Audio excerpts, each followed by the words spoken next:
Ang Panginoon ang aking pastol, hindi ako magkukulang ng anuman.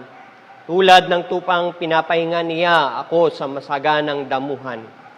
Patungo sa tahimik na batisan ako'y kanyang inaakay. Panibagong kalakasan ako'y kanyang binibigyan. Pinapatubayan niya ako sa tamang daan upang siya'y aking maparangalan. Awitin po natin ang panimulang himno, Holy, Holy, Holy.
Tayo po'y manalangin.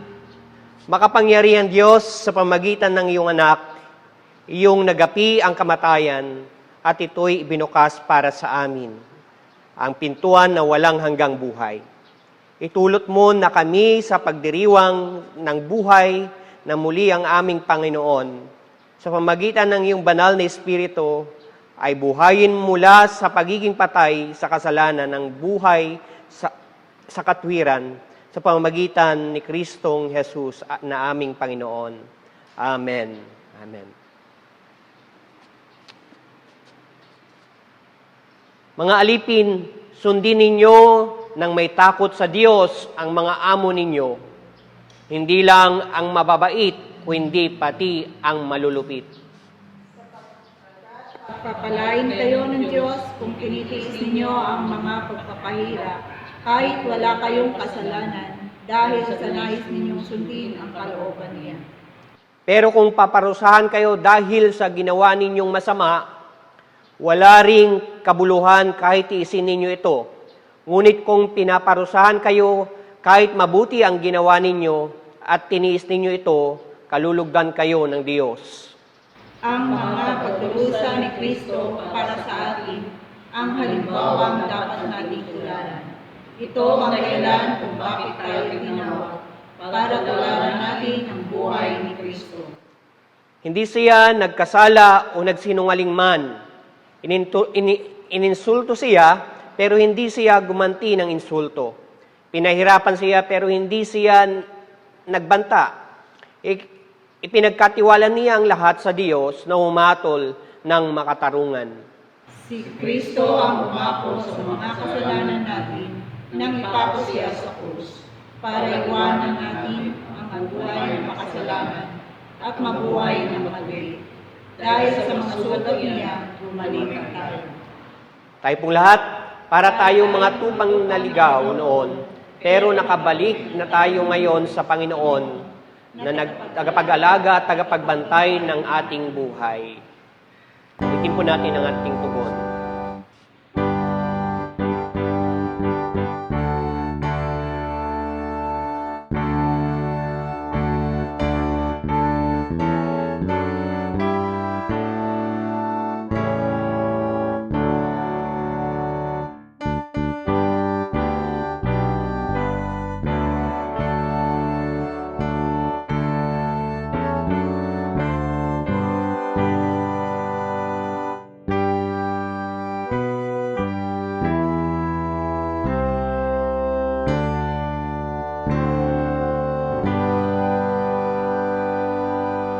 Pagbasa sa banal na kasulatan ay matatagpuan sa John chapter 10 verse 1 to 10 at ganito po ang sinasabi. Ang parable tungkol sa shepherd. Sinabi ni Jesus, tandaan nyo, ang taong hindi dumadaan sa pinto ng kulungan ng mga tupa at umaakyat sa bakod ay isang magnanakaw at kawatan. Pero ang taong dumadaan sa pinto ay ang shepherd ng mga tupa. Binubuksan ng bantay ang pinto para sa kanya. Tinatawag niya ang pangalan ang mga tupa at naririnig nila ang boses niya. Ginaguide niya sila palabas ng kulungan. Pag nailabas na niya ang mga tupa, nauna ang shepherd at sumusunod ang mga tupa sa kanya kasi kilala nila ang boses niya. Hindi susunod ang mga tupa sa ibang tao, instead lalayo sila kasi hindi nila kilala ang boses ng iba. Kinuwento ni Jesus sa kanila ang parable na to, pero di nila naintindihan ang sinasabi niya. So nagsalita ulit si Jesus, tandaan nyo, ako ang pinto ng dinadaanan ng mga tupa.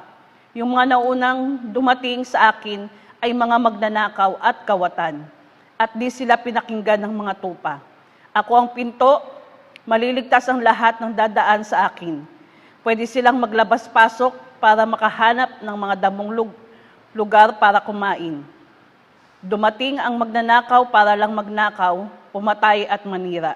Dumating ako para magkaroon ng buhay ang lahat, yung buhay na masagana. Pagpalain po tayo sa pagkabasa ng banal na kasulatan.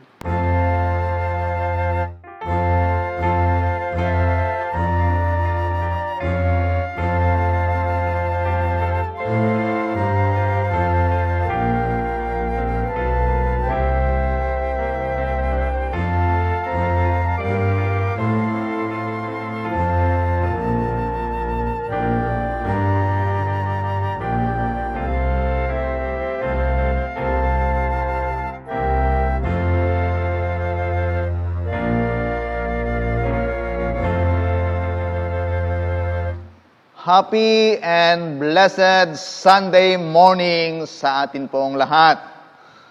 Mga minamahal na mga kapatid, sa iglesyang ito, tuloy tayong nagpupuri at nagpapasalamat sa ating Panginoon sa patuloy na buhay at kalakasan na taglay ng bawat isa sa atin. Mga kapatid, itong mga nakaraang araw ay lumabas ang ilang mga balita tungkol sa modifikasyon ng community quarantine. At nung una, yung doon sa general community quarantine, ay sinasabing pupwede na ang mga pagtitipon o mga religious gathering. Pero kinalaunan, dahil mayroon pong mga ibang mga opisyales na naghain ng reklamo, tutol sila. Kaya nagkaroon po ng pag-review at sumunod na araw ay binawi po, no? Binawi ni Congressman Harry Roque, no? Ang spokesperson, presidential spokesperson. Na hindi na po pwede muli. Under GCQ, hindi na muli po pwede ang mga religious gathering. Kaya sa aking, in my excitement, ako'y nag-post sa ating group na looking forward for this, na after May 15, hindi man doon sa 17, kundi yung mga susunod, maaring the last or June siguro, ay iniisip kong po pwede na ulit tayong magkakatipon-tipon dito with the proper observance ng distancing. Marami na akong iniisip na po pwede, pero naglaho muli. Yung aking, inaasahan na mangyari. Mukhang, sabi ko nga kay Pastor Dandy kanina, matagal talaga ito. Itong hindi natin talaga pagkakatipon-tipon. We may physically apart, but we are virtually together. Ganon na lamang po tayo. How to stay our relationship closeness without getting physically close to each other. Kaya ang inyong lingkod ay kasama ng inyong mga manggagawa dito ay nag-iisip na ng magandang plano dahil talaga mahaba ito, programa, paano mapaigting pa itong ating mga online ministries.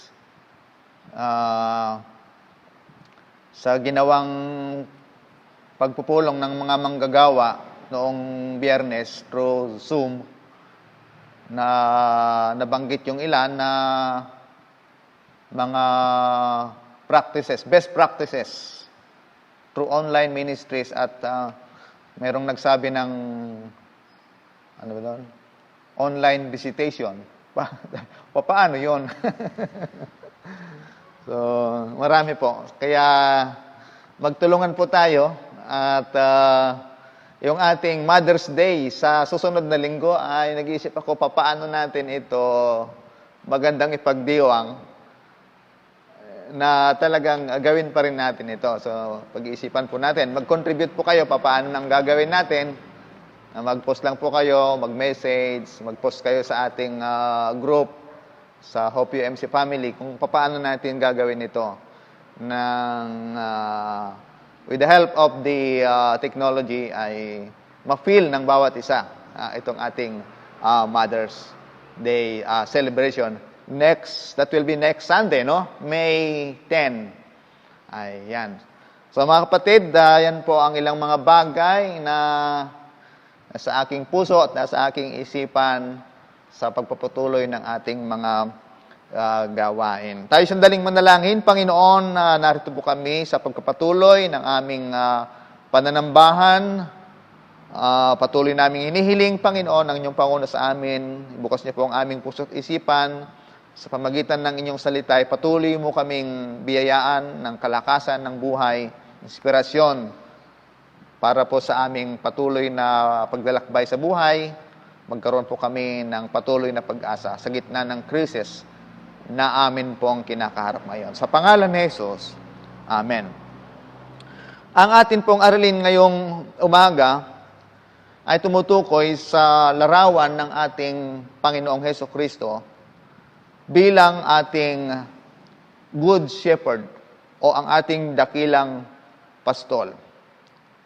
Alam po ninyo, sa panahon ng Lumang Tipan, ang sabi po doon ay maraming mga shepherds in the Old Testaments.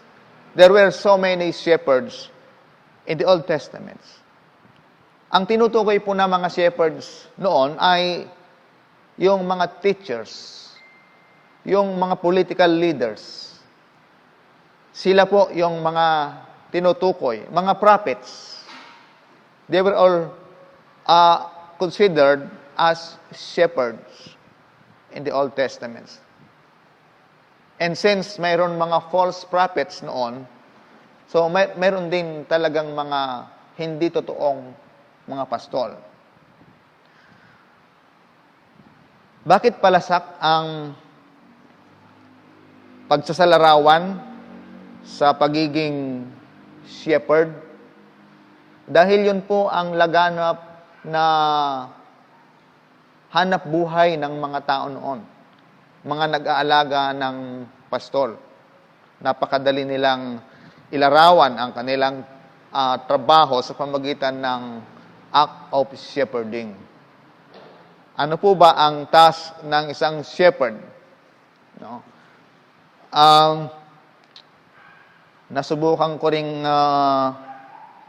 magpastol pero hindi tupa. Pastol ng kalabaw. Yan. Paggising sa umaga, kung wala namang araro, ganyan. Kasi yun ang ginagamit po sa handa sa mga bukid, tiling dalan. Yan. Paghatak ng mga alam niyo yung hinihila. Siguro yung iba hindi alam nito, no? Yung mga hindi lumaki sa bukid. Isusuga ang kalabaw para kumain. Yan. Yun ay act of shepherding. Pero, mayroong pagkakaiba doon sa tupa. Doon sa kalabaw, pwede mong iwanan. Isusuga mo lang siya. Tatali mo sa isang puno or somewhere na pwedeng hindi makawala. Yun. So, dapat yung tali ng kalabaw ay mahaba-haba para makapag-roam around siya. Marami siyang makain. Mga bandang 10:00, ilililim yon.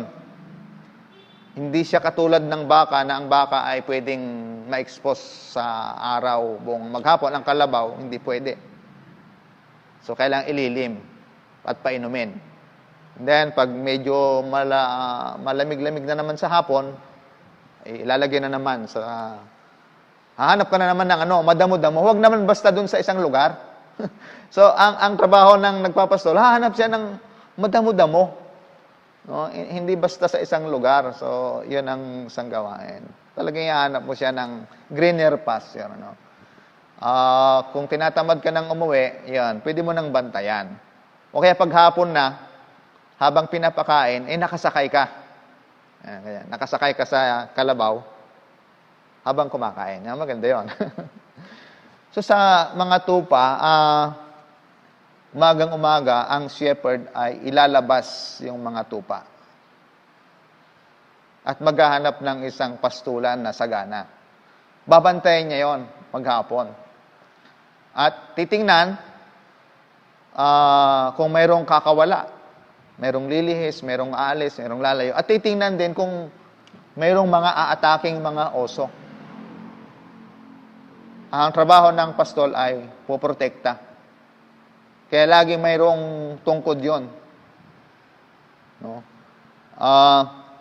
So kung mayroong aataking mga oso, yung pastol ang siyang poprotekta, mag-iingat. Sa lahat ng pangailangan ng mga tupa na yon, itong shepherd ang siyang mag-iisip. Yun yung mga pangunahing trabaho ng isang shepherd. Ngayon, dito po sa ating talata, sinabi ng ating Panginoong Hesus na ako ang mabuting pastol. I am the good shepherd.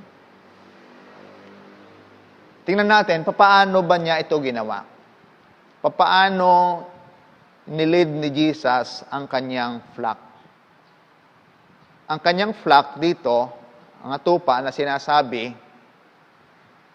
kung tatanungin mo si Matthew, ang shepherd ni Jesus, o ang sheep na tinutukoy according to Matthew is only the Jews, exclusive sa Israel.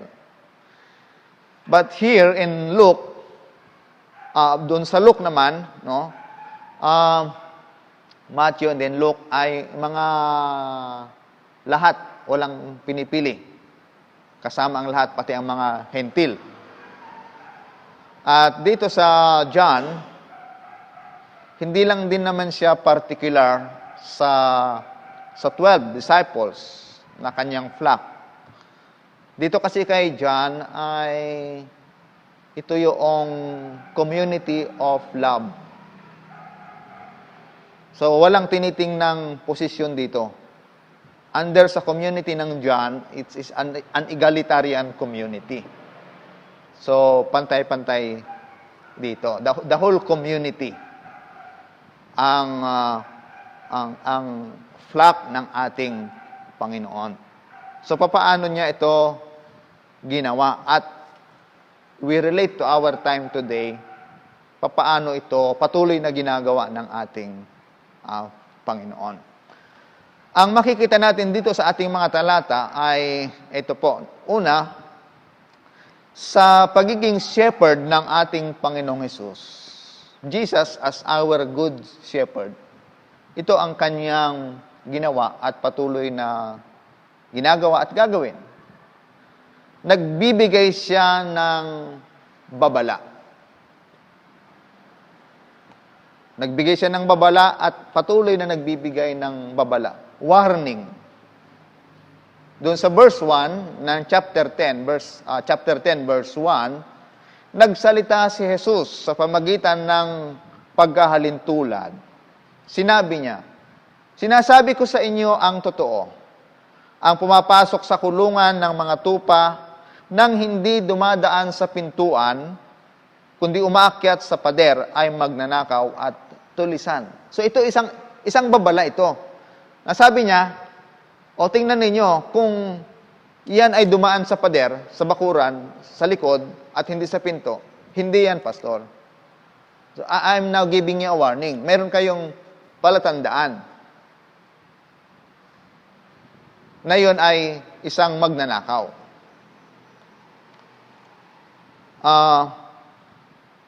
Nagbibigay siya ng babala dahil mayroong banta ng panganib. At yan din ang nature ng ating Panginoon, magpasa hanggang sa ngayon. Lagi siyang nagbibigay po ng pangapaalala, warning sa atin, no? And even sa ating buhay, no? Lagi siyang mayroong paalala sa atin. Hanggang sa ngayon ay patuloy siyang nagpapaalala sa bawat isa sa atin. And of course, we have Jesus delegated. Meron siyang mga dinelegate na mga authority para ibigay itong paalala na ito, warning. So kung titingnan po natin yung delegated authority ng Panginoon, kasama yan ang leadership ng government, leadership ng church, kasama po yan. Doon sa pagsasagawa ng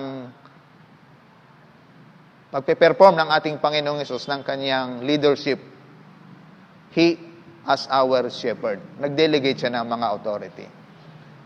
So, panay ang paalala sa atin, lalo na sa ating panahon ngayon, panay ang paalala ng ating gobyerno, ng ating pamahalaan, na lalo na sa ating krisis na ating pinagdaraanan, maintain social distancing, wear face mask as much as possible, huwag lalabas, and stay at home. So maraming mga paalala. However, ay marami pa rin talaga hindi sumusunod dito. Tingnan po ninyo, no? Yung mga hindi nasunod ay anong nangyayari? Napapahamak. Ayan. Kung hindi man mahuli, ayan, at paparusahan, siyempre, may consequences. At ikalawa, yung tendency na ma-infect ng virus, napakataas yung percentage kapag nandyan ka sa labas at nakikihalubilo sa mga tao. So let us thank the Lord, our Lord Jesus Christ, as our shepherd, na nagbibigay ng paalala sa atin. At tayo ay take heed, no? Ating isapuso ang kanyang mga paalala sa atin. Ikalawa na way ng pag-shepherd ng ating Panginoong Hesus. Sabi nga sa verse 2, ang pumapasok sa kulungan ng mga tupa nang hindi dumadaan sa pintuan, kundi umaakyat sa pader ay magnanakaw at tulisan. So si Jesus, as our good shepherd, sabi nga niya, siya ay pumapasok sa pintuan. Hindi siya dumadaan sa pader o sa bakod, sapagkat yun ay tulisan. Sa madaling salita, no forced entry. Hindi persahan yung pagpasok ng ating tunay na pastol. Kaya ang tunay na shepherd o pastol ay doon sa pintuan. Sabi nga, sa pintuan dumadaan. And later on, doon sa verses below, especially in verse 9, sabi ng Panginoon, ngunit ang dumadaan sa pintuan ay ang pastol ng mga tupa. And then in verse 9, later Jesus said, I am the door. Ano bang ibig sabihin nito? Na si Jesus ay pumapasok sa pintuan. Ang nais niyang sabihin dito ay siya mismo. Siya mismo yung shepherd. And He is hands-on this ministry. Kasi as owner of the sheep, pwede kong umupa ng mga upahang shepherd. Pwedeng gawin ng may-ari ng tupa yon. Pero si pinapakita na ito ng ating Panginoon, nasabi niya na ako yung door, verse 9, I am the door. And verse 2, ngunit ang dumadaan sa pintuan ay ang pastol ng mga tupa. Nais niyang sabihin sa atin na siya mismo doong gagawa sa pagpapastol sa atin. Paano niya ito ipinakita? Kaya nga, siya mismo yung ipinako sa krus. Yung sa krus ng Kalbaryo. Yung sacrificial lamb. Noon kasi sa Old Testament, ang pwedeng maging sacrificial lamb ay mga tupa. Yung pwedeng ihain ay mga tupa. Pero dito, siya mismo, yung kanyang sarili mismo ang inihain, ang ipinako sa cross, sacrificial lamb mismo.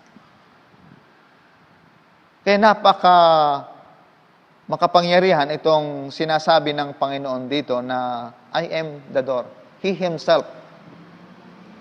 Ang sabi nga sa John 10:30, John 14:6, I am the way, the truth, and the life. And no one cometh to the Father but by me. So, through Jesus, at siya mismo, yung dinadaanan ng mga tupa. Ikatlo na ipinakita ng Panginoon at patuloy na ginagawa sa atin as our good shepherd is that in verse 3, sabi po dito, pinapapasok siya ng tagapagbantay sa pintuan at kilala ng mga tupa ang boses niya. Tinatawag niya ang mga tupa sa kani-kanilang pangalan at inilalabas sa kulungan. Jesus, as our good shepherd, provides personal care for His sheep, calling them by name. Napakasarap pong tawagin sa iyong pangalan. No? Kaya nga, pag tinatawag, huy, mga ganun, di ba? Hindi maganda. Kaya, pag tinawag ka ng iyong pangalan, pasalamat ka dahil magandang tawagin sa iyong pangalan. Alam niyo, ang mga kapatid nating Amerikano, maski mga pastor, ang tawag nila ay tatawagan ka nila sa pangalan. Hindi ka nila tatawagin, pastor, Pero mas tatawagin ka doon sa pangalan mo. Maganda kasing tawagin ka sa iyong pangalan. So, tinatawag niya ang mga tupa sa kanilang mga pangalan. O talaga, yung mga tupa. may kanya-kanyang pangalan. Kaya kung 100 tupa yon, o si tupa 1, tupa 2, tupa 3. May mga pangalan kaya, no? Ibig sabihin ito, nilalabas sa kulungan. Napakagandang mag-reflect dito na kung papaano ang ating Panginoon ay nagbibigay ng proteksyon, personal care sa bawat isa sa atin. Tayong lahat bilang mga tupa ng Panginoon ay may kanya-kanyang mga personal needs. At alam ng Panginoon yon.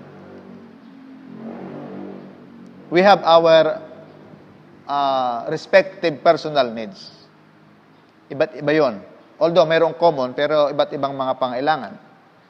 Every sheep has a need.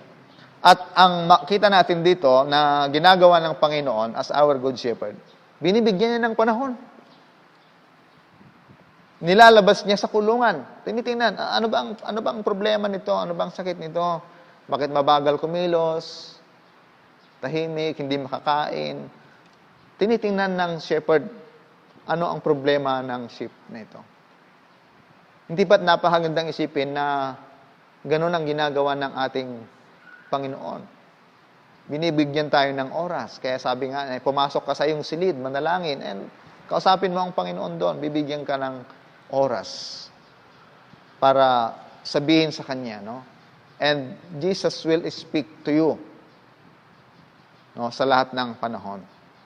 So Jesus, as our good shepherd, who provides siya ng care sa bawat sa atin, and He give time sa bawat sa atin, and Jesus will, alam niya, kilala tayo sa lahat ng ating mga pangailangan. Not only by our name, kundi sa lahat ng ating mga pangailangan. Hindi lamang yon. Number 4, He provides leadership and protection for His sheep. 10:4. Kapag nailabas na niya ang mga tupa, nauna siya sa kanila at sumusunod naman ang mga tupa dahil kilala nila ang boses niya. Ngunit hindi nila susundin ang iba. No? He provides leadership and protection for His sheep. Kaya nga, dapat nating sundin. Sabi nga dun sa ating sagutang pagbasa kanina, sundan natin yung halimbawa ng ating Panginoong Hesus. So, kanyang leadership, kailangan natin sundin ang kanyang tinig sa bawat isa sa atin. Wala tayong ibang susundin, kundi ang tinig ng ating Panginoon. So, He provides leadership. Ikalima, the shepherd's sheep follow Him because they know His voice. The shepherd's sheep, tayo yun, mga tupa, follow our shepherd, follow Jesus Christ, because we know His voice. Ito po yung tinatawag na yung ating ugnayan, yung ating relationship sa ating Panginoon. Nakikilala natin ang ating Panginoong Hesus. We know His voice. We know Him. Kasi ang sabi nga ni Pablo, ang tanging hangarin ko ngayon ay lubusang makilala si Kristo. We must know Him. The sheep knows the shepherd. So, kailangan ang tupa, alam niya yung kanyang shepherd. So, we as the sheep of the Lord, we must know our shepherd. The shepherd, now, let himself be known by the sheep. At ang maganda po dito, na ginawa ng ating Panginoon, ipinakilala niya ang kanyang sarili sa mga tupa. Sabi nga niya, hindi ko na kayo itinuturing na kaaway, but tinuturing ko kayong mga kaibigan. You are my friend. So, ang ating Panginoong Hesus ay lumalapit sa atin at ini-introduce niya at ipinapakilala niya ang kanyang sarili. Because He, as our shepherd, ipinapakilala niya ang kanyang sarili sa atin bilang kanyang mga tupa. Um, doon sa katugon na pagbasa sa ating lectionary that is found in Psalms 23. Dito, pinakita rin ni Haring David, King David expressed his complete trust to the Lord as the shepherd. Awit 23. Sabi niya, "The Lord is my shepherd, I shall not want." Hindi na ako magkukulang. So, it's a complete trust to the shepherd. Si Yahweh ang aking pastol, hindi na ako magkukulang. At pinahimlay niya ako sa luntiang pastulan. It's an expression of complete trust to the shepherd. At inaakay niya ako sa tahimik na batisan. Tahimik na batisan. Mga kapatid, iniisip natin tahimik. Opo, tahimik usually means peaceful. Pag tahimik, alam natin, peaceful. Pero sa ating panahon ngayon, tahimik pero hindi payapa. Tahimik dahil walang masyadong sasakyan, walang lumalabas, 7 o'clock pa lang. Tahimik pero payapa kaya. Kaya sasabihin, peace, silent, tahimik pero hindi naman ganoon kapayapa. Pero dito, sabi nga ni Haring David, inaakay niya ako sa tahimik na batisan. Pinanunumbalik ang aking kalakasan. Ito yung mga striking words dito sa binitawan ni Haring David sa Psalms 23. Pinanunumbalik ang aking kalakasan. So, katulad nung mga alagad, yung dalawang alagad, no, tinalakay natin nung linggo, yung paalis sa Jerusalem. Nanlumo na sila, nawalan sila ng pag-asa. Pero ni-restore ni Jesus yung kanilang pananampalataya, yung kanilang pag-asa. In verse 4, dito sa Psalms 23, dumaan man ako sa madilim na libis ng kamatayan, wala akong katatakutan pagkat ika'y aking kaagapay. So, sinabi na rin natin before, my previous sermon, na the antidote for fear is faith in the Lord. Kaya sabi ni Haring David, wala akong katatakutan pagkat ika'y aking kaagapay. So, in-express po dito ni Haring David yung kanyang complete trust sa kanyang shepherd. Sinabi ng ating Panginoong Hesus ang kanyang layunin sa kanyang pagdating. Sabi niya, John 10:10, "Ngunit dumating ako upang magkaroon ang mga tao ng buhay na ganap. I came that you might have life in its fullest." Buhay na ganap at kasiyasiya. Mga kapatid, sa talatang ito, nangangahulugan na ayaw ng Panginoon na tayo bilang kanyang mga tupa, ayaw niyang maghirap tayo. Amen? Ayaw niyang mahirapan ang kanyang mga tupa. Ganon din, ayaw din niyang masaktan tayo. Ayaw ng Panginoon na isa man sa atin ay mapahamak. Ayaw ng Panginoon, ayaw ng ating great shepherd na tayo ay magkasakit. At lalong-lalo na, ayaw ng Panginoon na isa man sa atin ay mahantong sa kamatayan. Amen? Ayaw ng Diyos, ayaw ng Panginoon na isa man sa atin ay ma-infect ng COVID-19. Siyempre, ayaw ng Panginoon. Mga kapatid, sa aking paniwala, ang COVID-19 ay isang konsekwensya, isang resulta o bunga ng pagkakamali ng tao. Si Presidente Trump ng US, naniniwala na ang COVID-19 ay nagmula sa isang virology laboratory sa Wuhan, China. Na bagamat ito ay pinasusubalian ng iba. Ayon sa isang ipinalabas sa Netflix na documentary movie, ang mga virus ay karaniwang nagmumula sa mga hayop at ang COVID naman ay doon sa paniki. Yan ang mga teorya ngayon, no? Lumalabas. May sinasabi ang ilan tungkol sa pandemic na ito. Tungkol naman ito sa pag-interpret kung ano ang kahulugan nito. Sinasabi naman ng ilang mga ngaral, mga religious group, ito ang kanilang sinasabi. Sinasabi nila na ito ay inuugnay nila sa end of the world, na kinalaman sa judgment, katulad ng plague, o kaya ito ay parusa ng Diyos. Yan ang ilang mga pananaw. Pero sa akin po, mga kapatid, but as for me, kung ako ang inyong tatanungin, ang pagkakakilala ko sa ating Diyos, siya ay mabuti at mayroong magandang plano sa ating buhay. I know that the Lord will not do anything to hurt us. Hindi gagawa ang Diyos ng anumang bagay na tayo ay masasaktan. Kung ito man, COVID-19 na ito ay bunga ng pagkakamali ng tao, if this is a mess, now, ang gagawin ng Panginoon sa atin dito, Jesus will save us with this mess.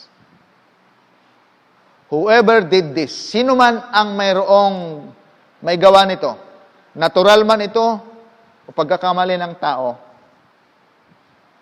naniniwala ko, nandyan ang kamay ng Panginoon na ililigtas tayo sa kapahamakan na ito, sa tiyak na kapahamakan na ito. At patatawarin sa anumang pagkakamali. Kahit marami nang nadadamay sa sakunang ito. Mga kapatid, ang salitang krisis, nabanggit ko nung nakaraang mga sermon, merong magandang kahulugan ito sa salitang Chinese. Galing ito sa dalawang salita, o isang salita, Wei Ji.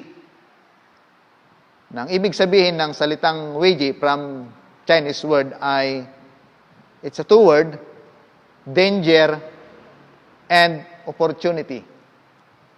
Danger and opportunity.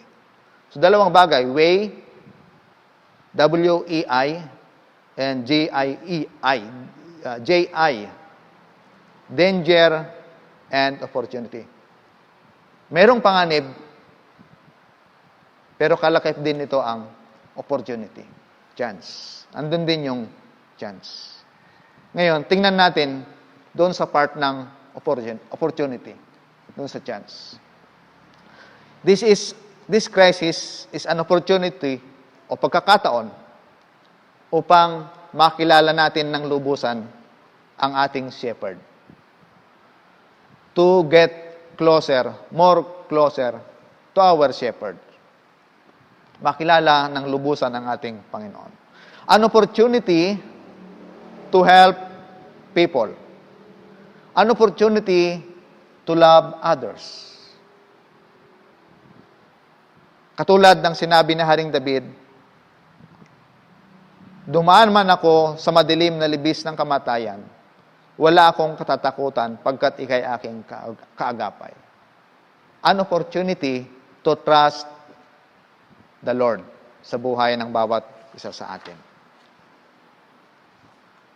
Mga minamahal na mga kapatid, we have nothing to worry, nothing to fear, because we have a good shepherd. Amen? Mayroon tayong dakilang pastol na poprotekta sa bawat isa sa atin. Mayroon tayong dakilang pastol na kakalinga, gagabay, magbibigay ng ating pangailangan at magliligtas sa atin sa tiyak na kapahamakan. Sa pangalan ng Ama, ng Anak, at ng Banal na Espiritu. Amen. Amen. Tayo pong lahat sa ating sinasampalatayanan. Sinasampalatayanan ko ang Diyos amang makapangyarihan sa lahat, lumalang ng langit at lupa, at si Jesucristo na anak na bugtong niya, Panginoon natin na sa hiwaga ng Espiritu Santo ay pinanganak ng Bereng Maria. Nagdamdam ng hirap sa kahatulan ni Poncio Pilato. Pinako sa krus, namatay at inilibing. Sa ikatlong araw ay nabuhay sa mga patay. Umakyat sa langit at upo sa kanan ng Diyos amang makapangyarihan sa lahat. Doon nagmumula, paririto, upang hukuman ang nangamubuhay at nangamamatay. Sinasampalatayanan ko ang Espiritu Santo, ang banal na iglesyang laganap, ang pagkakaisa ng mga banal, ang kapatawaran sa mga kasalanan, ang muling pagkabuhay ng katawan, at ang buhay na walang hanggan. Amen. Mga kapatid, sa sandaling ito ay dumako tayo sa ating gawain ng pagkahandog. Kung wala man po kayong mga sobre sa inyong mga tahanan, o kahit anong sobre na lang, ilagay nyo yung mga offering ninyo, and then ilagay nyo po sa isang lalagyan. At kung mayroong pagkakataon o kung darating yung time, kung hindi natin alam kung kailan yon na po pwede nang pumunta dito, so be it. Pero kung makita natin talaga na matagal-tagal ito, pwede natin itong dalhin sa ating ingat yaman. Then, siguro later on, magbigay na lang tayo ng ilang mga advice paano gawin ito. Pwedeng dalhin ito and then minsanan dadalhin sa ating ingat yaman or ipunin sa ating mga tahanan. So, ganun po mga kapatid, Then, ngayon, lalagay ninyo and then I will pray for all of this na mga offering natin. Panginoon naming Diyos, narito po, dinadala po namin sa inyo ang mga kaloob na ito. Ganoon din po ang kaloob ng bawat isa na sa kanilang mga tahanan gagawin ang paghahandog para sa inyo. Pagpalain mo po ang lahat ng ito, pagyamanin Panginoon, upang patuloy na makatugon sa malawak na ministeryo ng iyong iglesia, lalong-lalong higit sa panahon na ito na hindi man po kami magkakasama physically, Panginoon, pero alam namin na makakagawa kami ng mga paraan upang maipagpatuloy pa ang pagsasakatuparan ng inyong ministeryo. I-bless niyo po ang bawat isa at tugunan sa mga pangailangan sa araw-araw, Panginoon. Tinatalaga namin ito, pinagkapasalamat sa matamis na pangalan ng aming Panginoong Hesus. Amen. Dumako po tayo sa ating pagdiriwang ng banal na hapunan. Katulad po ng aking ipinaunang paalala na maghanda tayo ng ating mga tinapay at grape juice sa ating mga tahanan. Sumunod po kayo sa ating ritual para sa pagtanggap ng banal na hapunan. Itaas ninyo ang inyong mga puso. Aming tinataas sa Panginoon. Tayo ay magpasalamat sa Panginoon. Ito ay marapat at matuwid na Tunay na marapat, matuwid at aming katungkulan na sa lahat ng oras at sa lahat ng dako, kami ay magpasalamat sa iyo, O Panginoon, banal na Ama, makapangyarihan sa lahat, at Diyos na walang hanggan. Panginoon, tinataas po namin ang aming pagdiriwang ng banal na hapunan na ito, kasama ang ilan po naming mga kapatid sa kanilang mga tahanan. Magkakahiwalay man kami, Panginoon, ay maipagdiwang naman namin ito na nagkakaisa ang aming espiritu. Hindi lamang natatali ang pagkakaisa sa pagsasama-sama, but in spirit, we can always be united. Especially, Panginoon, and remembering your act of love and sacrifices for our salvation. Samahan mo kami, Panginoon, at nagpapasalamat kami sa mga biyayang ito. Sa pangalan ng aming Panginoong Hesus. Amen. Dinggin mo nawa kami, o mahabaging Ama, mapagpakumbabang isinasamo namin sa iyo at ipagkaloob na kaming magsisitanggap nitong tinapay at alak ayon sa banal na habilin ng iyong anak at aming tagapagligtas na si Hesukristo. Sa paggunita sa kanyang pagpapakasakit, kamatayan at pagkabuhay na muli, ay makabahagi kami ng kalikasang banal sa pamagitan niya. Na noong gabing ipinagkanulo siya, ay kumuha siya ng tinapay,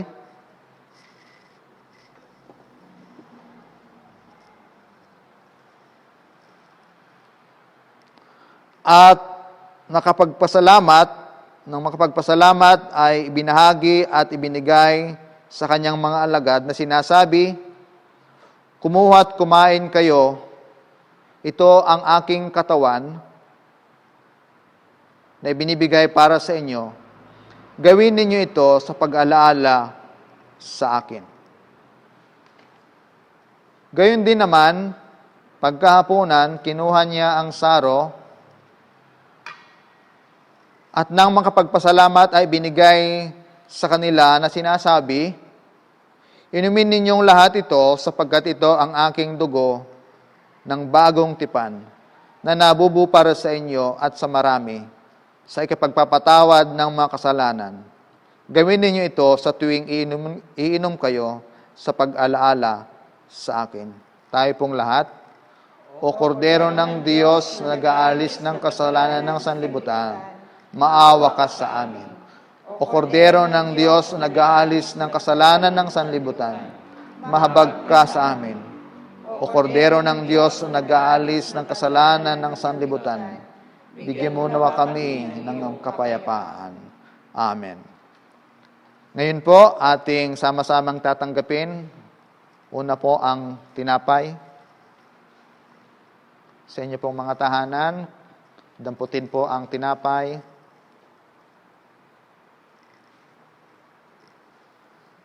Tanggapin natin ang katawan ng ating Panginoon.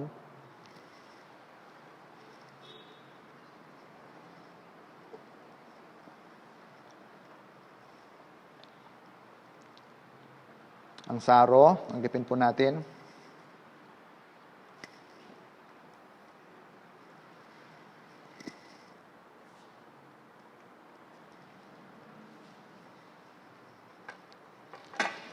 Mga kapatid, hawakan ninyo ang saro at sabay-sabay po nating tanggapin ang dugo ng ating Panginoon. Sabay-sabay tayo.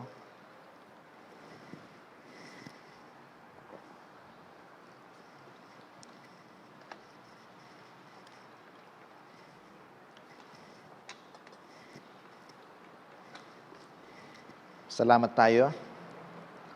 Maraming salamat, Panginoon, sa pagdiriwang po namin ng iyong banal na hapunan, ng iyong dulang. Patuloy po naming inaalala ang inyong kabutihan, ang inyong pagmamahal sa bawat sa amin. Ang inyong pagsasakripisyo, pag-aalay ng inyong buhay para sa amin. Minsan nyo nang iniaalay inyong buhay para sa aming kaligtasan, Panginoon. At tinatamasan namin ngayon ang biyaya, buhay, kalakasan at kaligtasan. At patuloy po namin itong ma-enjoy sa buhay po namin. Bilang pagpasalamat, patuloy namin ialay ang aming mga sarili sa paglingkod sa iyong malawak na ubasan. Sa pangalan ni Jesus. Amen. Amen. Atin pong amitin ang ating pangwakas na himno, Living for Jesus.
Tayo po ay manalangin.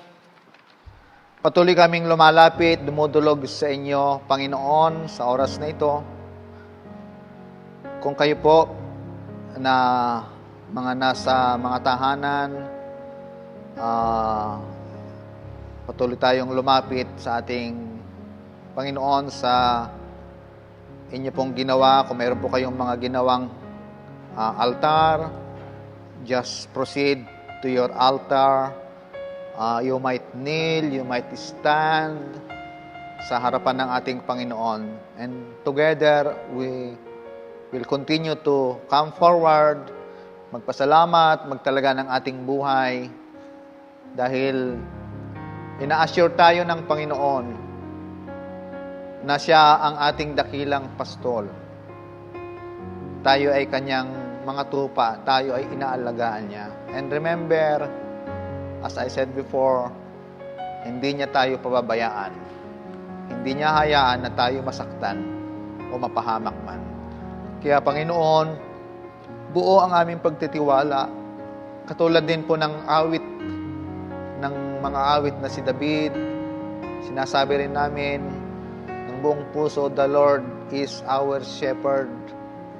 We shall not want. Naniniwala kami, Panginoon, that everything we need, you will provide, especially for now, for our protection, Panginoon. And of course, for our healing, Panginoon, ng aming mga lupang katawan. Sa oras na ito, patuloy ang aming paglapit, Panginoon, at minsan pa tinatalaga ang aming buhay sa inyo, pinagkakatiwala. Pinagpapasalamat muli ang isang linggong nakalipas na puno ng inyong pagpapala, ng inyong biyaya at pagkalinga. At patuloy na dumudulog, lumalapit, Panginoon, na sa darating na mga araw ay patuloy mo kami ingatan, iligtas sa anumang banta ng panganib, Panginoon. Kami din ay nanalangin para sa bawat isa. Lord, I pray for each and everyone, sa mga kapatid po namin sa iglesyang ito na nasa kanilang mga tahanan. Pagpalain niyo po sila, patuloy na bigyan ng kalakasang pisikal, ilayo po sa kapahamakan, ilayo sa karamdaman, Panginoon, patuloy na kaligtasan, ang inyong proteksyon, Panginoon, ang inyong ipagkaloob sa kanila. Kalakasan, endurance, Panginoon, patience, lalo na nga na kami ay naka-under community quarantine, Panginoon, na limitado ang aming paglabas. So, Panginoon, help us sa ganito pong sitwasyon po namin. At sila naman po ng mga heavily affected ng quarantine na ito, na lalong-lalo na sa kanilang mga resources, Panginoon, tugunin niyo po nawa na ang kanilang mga pangailangan sa araw-araw, lalo na pagkain, ay magkaroon po sila, Panginoon. Lord, dalangin namin ang buong yung iglesia, ang mga leader po, ang aming mga obispo, mga district superintendents, na patuloy silang pangunahan kung paano po tugunan ang ministeryo ng inyong iglesia sa ganitong sitwasyon, Panginoon, na hindi po pinapayagan ang mass gathering sa inyong mga bahay-sambahan. Tulungan mo kami na makagawa pa ng ilang mga bagay sa pamagitan po ng online ministry, Panginoon, communication line, para maiparating namin, Panginoon, ang inyong mabuting balita, ganun din po ang paglilingkod na maaring gawin ng inyong simbahan, Panginoon, sa nakakarami. Ingatan ang kalusugan, Panginoon, ng bawat isa, mga pastor, lalaki at babae, mga diakonesa, Panginoon, sa kanilang mga ministeryong pansamantalang hindi na ipagpatuloy, yung usual na mga ministry, Panginoon, at nawa makagawa din ng mga paraan. Katulad po ng mga VCS, mga Institute Summer Camp, Panginoon, na dating ginagawa pero ngayon ay pansamantala na hindi po maisakatuparan.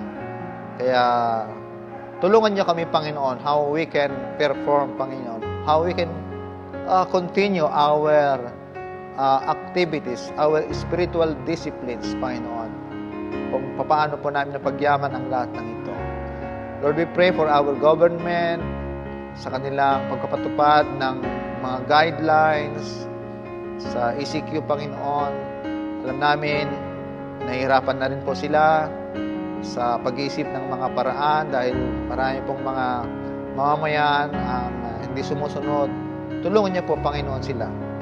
Mga leaders po namin mula sa aming Pangulo, governors, mayors, barangay captains, kagawad, Panginoon, sa iba't ibang mga lugar, Panginoon. Ganon din po lalong-lalo na ang aming mga frontliners, mga doctors, nurses, mga medical workers, ganon din po health workers, Panginoon, mga medtechs, lahat po ng mga nag-asikaso patungkol sa kalusugan, Panginoon. Sila po na mga COVID patients, Panginoon. Nawa sila ay gumaling, Panginoon. At nawa nga yung vaccine na dinidevelop ng mga dalubhasa ay magawa na, maaprobahan na, Panginoon, at maging mabisa ito na panlaban sa virus po na ito. Panginoon, salamat dahil nandyan ka na lagi po namin malalapitan, mahingan ng tulong, Panginoon, na alam namin kayo ang aming dakilang pastol na patuloy na mag-iingat sa bawat isa sa atin. Muli po, Panginoon, at ang lahat ng ito ay aming pinagkakatiwala sa inyo, pinagpapasalamat. At ito po ang aming sama-samang dalangin sa pamagitan ng iyong bugtong na anak, ang aming Panginoong Jesucristo, ang aming tagapagligtas. Amen.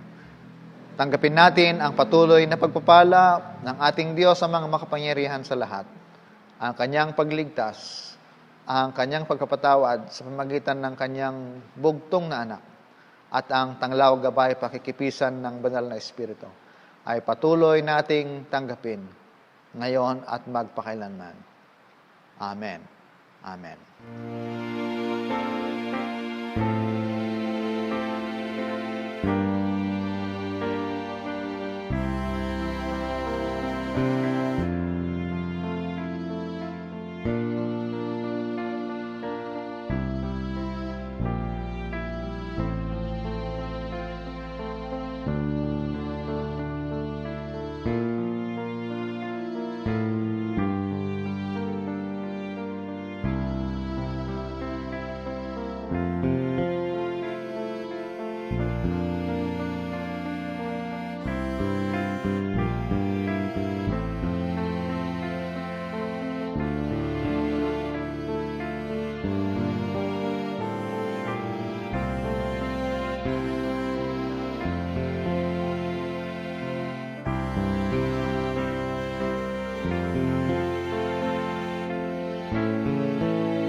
Muli po, magandang araw sa ating lahat.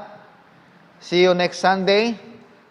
Tandaan po natin, next Sunday, celebration ng ating Mother's Day. So, mga mothers, get ready.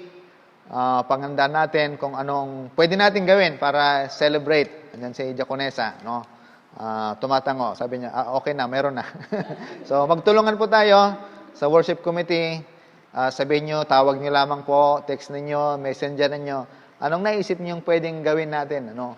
Paano natin gawin ang parangal sa atin pong mga dakilang mga nanay. God bless po sa ating lahat.